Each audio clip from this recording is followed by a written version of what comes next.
तो ये क्वेश्चन करते हैं।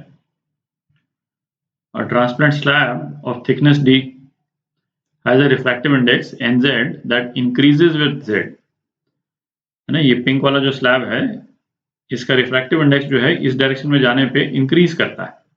अच्छा, किस रेट से इंक्रीज कर रहा है ये अपने को नहीं दे रखा है, पर इंक्रीज करता है ये अपने को दे रखा है। ठीक है। अच्छा, here z is the vertical distance inside the slab measured from the top, है ना, जैसे शो कर रखा है। The slab is placed between two media with uniform refractive index, है ना।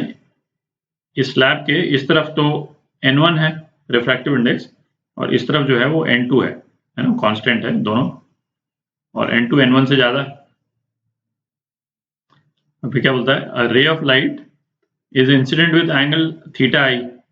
यहाँ पे रे ऑफ लाइट थीटा आई से आई मीडियम 1 से, और यहाँ से थीटा एफ से जो है वो इमर्ज कर गई। ठीक है। रे ऑफ लाइट का लैटरल डिस्प्लेसमेंट जो है ये, ठीक है, ये जो है ये लैटरल डिस्प्लेसमेंट है L। तो लैटरल डिस्प्लेसमेंट और थीटा आई और थीटा एफ के बारे में 2-3 स्टेटमेंट्स हैं, वो अपने को चेक करने हैं।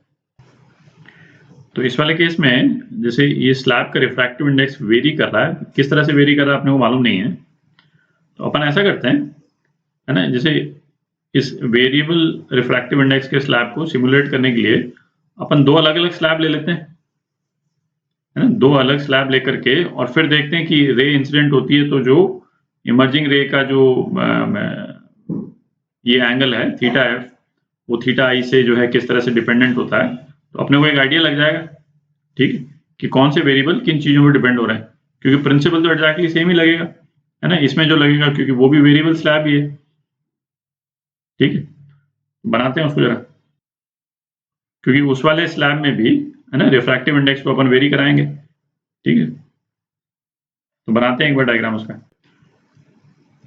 तो ये दो स्लैब अपने ले लिए और रिफ्रैक्टिव इंडेक्स जो है इस तरह से वेरी कराते हैं, है ना। ये μ1, μ2, μ3 और μ4।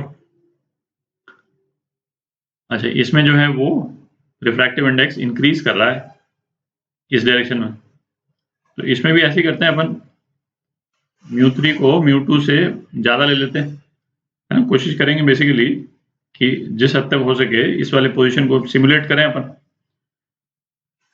तो ऊपर वाले स्लैब पे एक रे ऑफ लाइट को इंसिडेंट कराते हैं, तो रे ऑफ लाइट को इंसिडेंट कराते हैं इस तरह से। ठीक है, इस एंगल को θ1 बोल देते हैं। ठीक है, रे ऑफ लाइट अंदर गई, सपोज इस डायरेक्शन में अंदर जाती और ये हुआ, ये वाला एंगल जो है इसको अपन θ2 बोल देते हैं। ठीक, अच्छा, ये एंगल भी θ2 ही हो गया। ठीक, अच्छा, μ3 जो है μ2 से ग्रेटर है, तो रे ऑफ लाइट जो है और नॉर्मल की तरफ आ जाएगी। ये वाला एंगल जो है वो इसको θ3 बोल देते हैं और ये एंगल भी θ3 हो जाएगा। ठीक है, और सपोज μ4 जो है वो μ3 से कम है, तो इसको अवे फ्रॉम नॉर्मल ये कर देते हैं। ठीक है, और इस एंगल को अपन θ4 बोल देते हैं। ठीक है, यहाँ पे अपन ने μ2 μ1 से ज़्यादा लिया है, इस तरह से अपन शो कर रहे हैं क्योंकि नॉर्मल की तरफ जा रहा है, पर अपन उसको किसी भी तरह से कर सकते थे, है ना, उससे रिजल्ट पे फर्क नहीं पड़ेगा, अपन देखेंगे। तो अब अपन देखते हैं कि थीटा अपने को क्या निकालना है, θ1 और θ4 के बीच में रिलेशन। ठीक है, थीटा आई थीटा एफ जो है वो θ1 θ4 है, तो देखते हैं क्या रिलेशन आता है। तो इन स्लैब्स के अपन, है ना, हर सरफेस पे जो रिफ्रैक्शन हो रहा है उस पर स्नेल्स लॉ लगा दें, तो ये रिलेशन आ जाता है अपने पास में।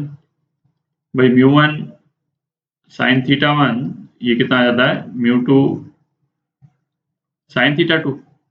ठीक है, फिर ये सेकेंड सरफेस पे μ2 sin θ2 ये हो जाएगा μ3 sin θ3 के बराबर।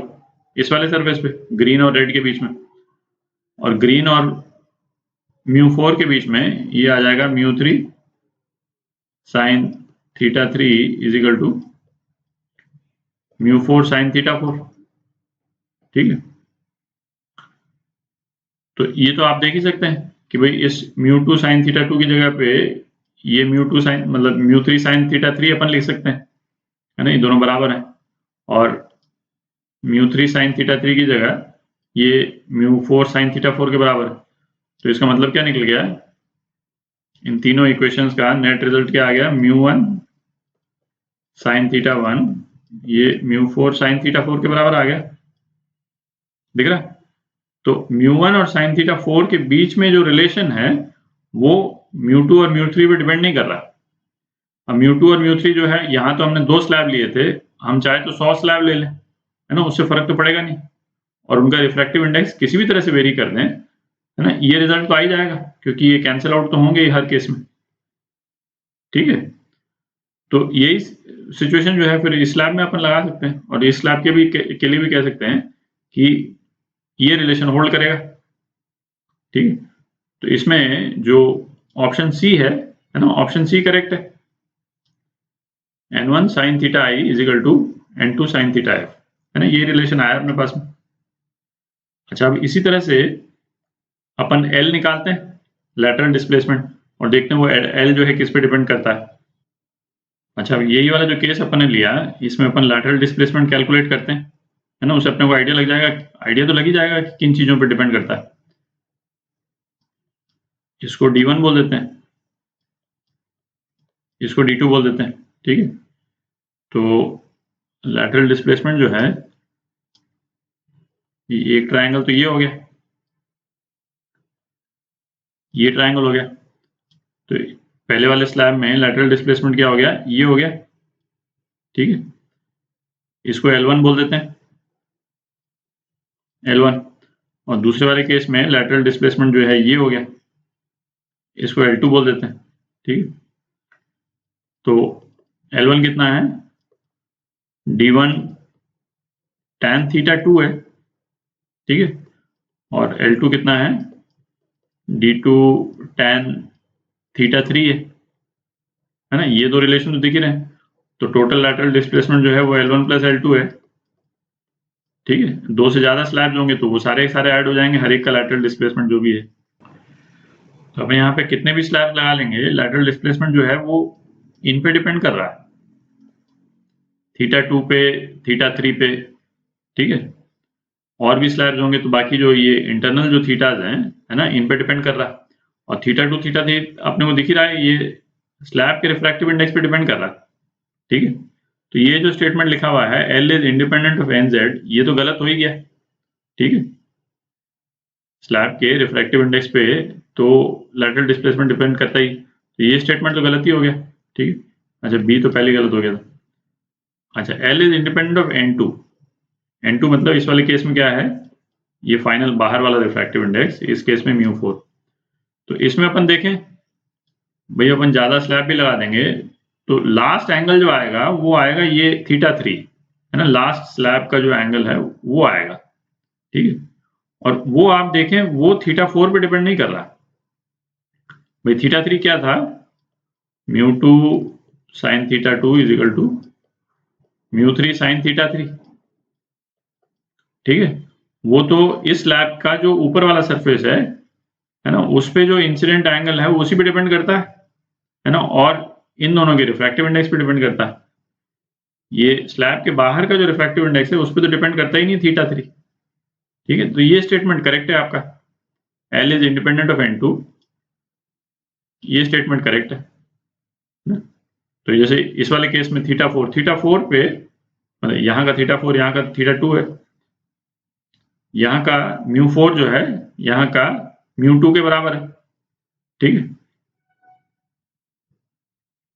तो θ3 जो है μ4 पे डिपेंड नहीं कर रहा है, तो L is independent of N2। ये आपके आंसर।